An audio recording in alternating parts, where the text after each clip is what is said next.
Hai sahabat semuanya, jumpa lagi dengan RMC Channel. Saya Hermansyah. Senang hari ini bisa berjumpa lagi dengan sahabat semuanya, dengan harapan semuanya dalam keadaan sehat walafiat, tidak kurang satu apapun, dan tentunya keberhasilan selalu menyertai setiap langkah daripada sahabat-sahabatku semuanya. Nah, hari ini saya coba ingin mengangkat beberapa pertanyaan yang disampaikan kepada saya melalui email. Pertanyaannya adalah, apakah atau bagaimana caranya kita bisa memastikan bahwa sistem yang kita sudah miliki ini, mulai dari ISO 9001, kita punya ISO 14001, 45001, kita sudah punya company way, sudah punya fundamental system, sudah punya banyak sistem yang kita miliki, benar-benar itu bisa berdampak kepada kinerja perusahaan kita. Nah, makanya dalam video ini saya coba untuk menyajikan apa sih yang sebenarnya kunci di dalam pemastian bahwa sistem tersebut memang benar-benar bisa berdampak kepada kinerja perusahaan kita. Nanti saya akan coba cluster-clusterkan seperti apa. Oke, sahabat semuanya, siapkan catatannya dan jangan lupa untuk subscribe, like, share, dan aktifkan loncengnya sehingga sahabat-sahabat akan mendapatkan selalu video yang terbaru dari kami. Oke, selamat mengikuti video ini sampai habis dan sukses selalu. Oke, teman-teman sekalian, hari ini kita akan bicara masalah Operational Excellence Management System atau yang biasa kami menyebutnya dengan istilah OEMS. Nah, pertanyaan yang timbul dari yang kita akan tampilkan dalam presentasi ini adalah, mengapa perusahaan harus menuju ke sini? Ya, mengapa perusahaan harus menuju ke sini? Apa sih yang menyebabkan perusahaan itu harus mempunyai sistem yang disebut dengan excellent management system tersebut?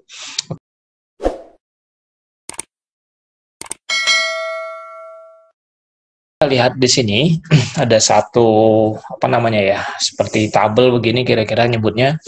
Dari sisi sini ini yang disebut dengan level of implementation. Biasanya level implementasi itu adalah 1 sampai 5 kalau kita merujuk kepada ISO 9001. ISO 9004 ya. Di sini adalah waktu, artinya dengan waktu berjalan dari 1 tahun mungkin sampai dengan sekarang sudah mungkin 20 tahun sampai 30 tahun perusahaan itu berjalan. Nah, kalau kita lihat di sini ya, kita nyebutnya RMC karena di sini adalah kita coba susun ya dari pengalaman kita sebagai konsultan di Ratama Management Consultant dan kita sambungkan dengan OEMS, Operational Excellent Management System. Nah, ini adalah pondasi yang paling bawah, ya. Ini pondasi yang paling bawah, dan ini adalah yang paling atasnya, kira-kira seperti itu. Yang paling bawah kita sebut dengan company way, ya, company way. Maka di sini perusahaan itu haruslah dipastikan mempunyai misi, visi, core values, gitu ya. Dan di situ juga harus jelas bagaimana misi itu untuk mencapai daripada visinya, ya. Visinya juga harus cukup jelas untuk jadi apa ke depannya, dan kita juga harus punya core values, apa yang menjadi nilai daripada perusahaan tersebut, ya. Bagaimana budaya perusahaan itu sendiri, itu juga harus cukup jelas. Dan ini menjadi pondasi. Kalau seandainya di sini kita tidak cukup jelas, maka kita tidak akan bisa bergerak ke atas. Yang kedua adalah, sebagai company way adalah kita harus punya kebijakan, policy, terus kita punya goals, dan kita harus punya strategi. Jadi kalau kita bicara manajemen strategik itu, maka kita sering mengenal ada namanya corporate strategic, ya, ada corporate strategic, ada yang disebut dengan business strategic, ada yang disebut dengan functional strategic.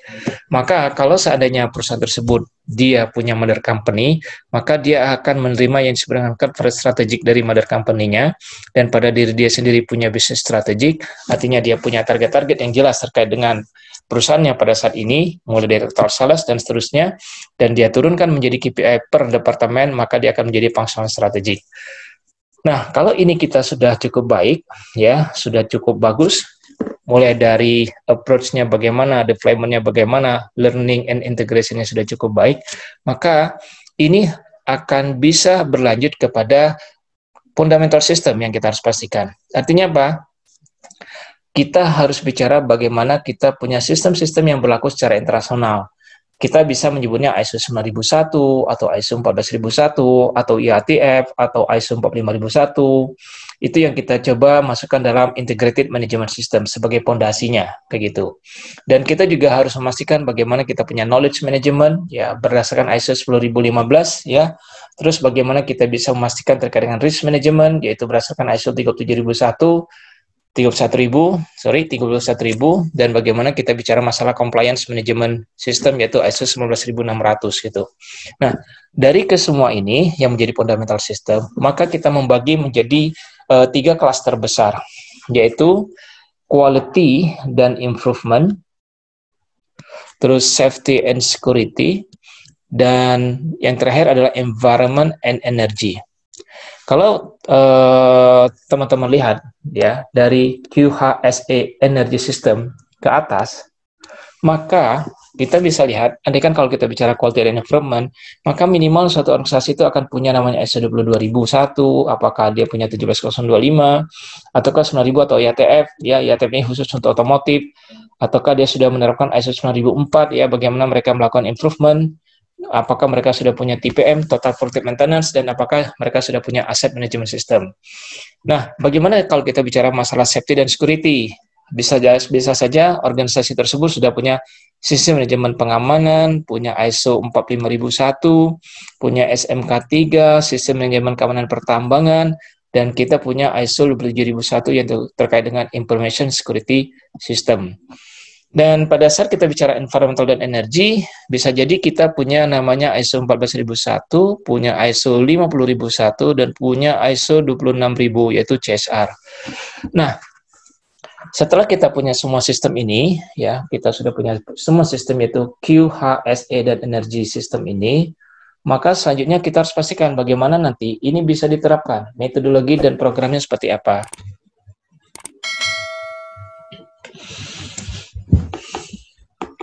Nah, kalau kita lihat dari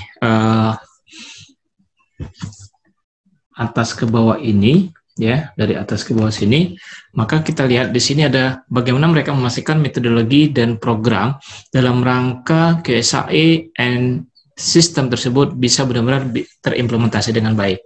Bapak coba lihat di sini, teman-teman coba lihat, di sini ada satu yang sama, yaitu dari sini KPI. Di sini juga bicara ini dan bicara ini. Artinya apa? Mereka memastikan bahwa semua quality, environment, safety, security, environment, and energy itu harus mempunyai KPI-nya. Apa sih yang menjadi goals daripada penerapan QHSE dan energy tersebut? Bagaimana action plan-nya? Dan bagaimana andaikan tidak tercapai, mereka membuat root cause problem solving-nya, RCPS. Terus, bagaimana mereka bisa mungkin day-to-day kah, ataukah weekly kah, atau monthly kah, atau yearly kah, terkait dengan memprogresnya, sehingga mereka menyebutnya dengan manajemen meeting mereka seperti apa. Maka di masing-masing cluster ini mereka buat itu semua. Nah, untuk membackup ini bisa berjalan dengan baik, maka mereka menurunkan lagi apa yang disebut dengan, misalnya kalau kita bicara quality and environment, ada disebut dengan small group atau QCC, ada quality analysis tool, ada cost of quality, ada 5R.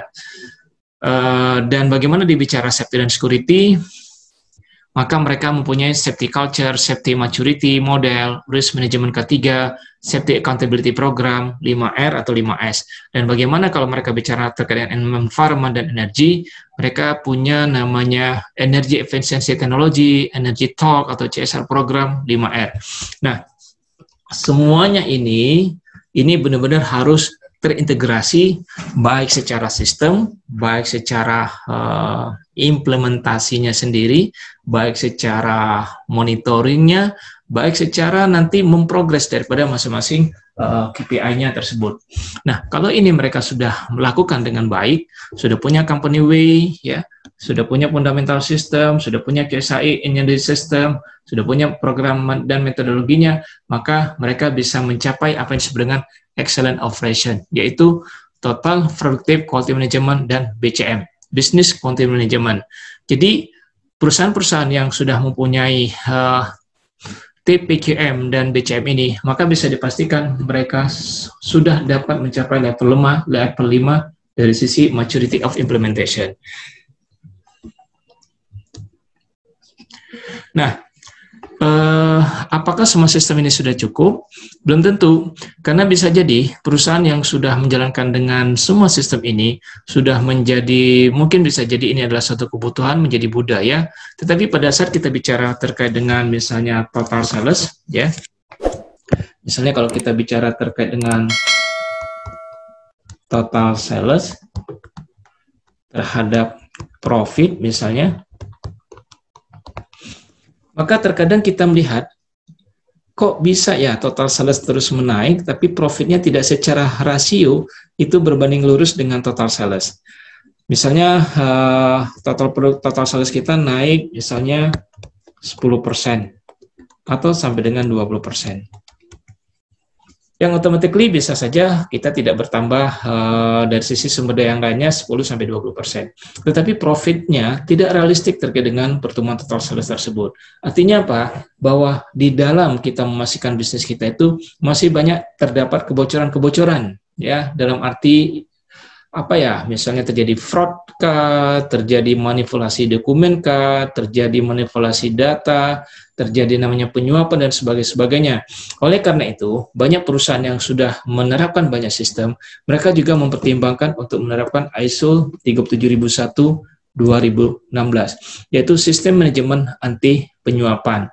Nah, ini dikembangkan dalam rangka untuk mengawal semua proses bisnis perusahaan itu benar-benar berjalan sesuai dengan kaidah-kaidah bisnis, norma-norma yang berlaku dalam suatu organisasi, dalam suatu etika bisnis, dalam suatu, ya bisa kita sebut bahwa pangsa pasar itu bicaranya seperti ini kalau kita bicara kode etiknya.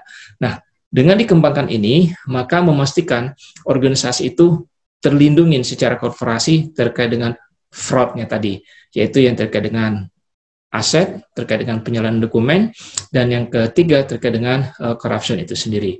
Dan perusahaan-perusahaan yang telah menerapkan 37001 ini akan membackup bagaimana mereka mengimplementasikan GCG itu benar-benar mendapatkan skor di atas 80, bahkan sampai dengan 85.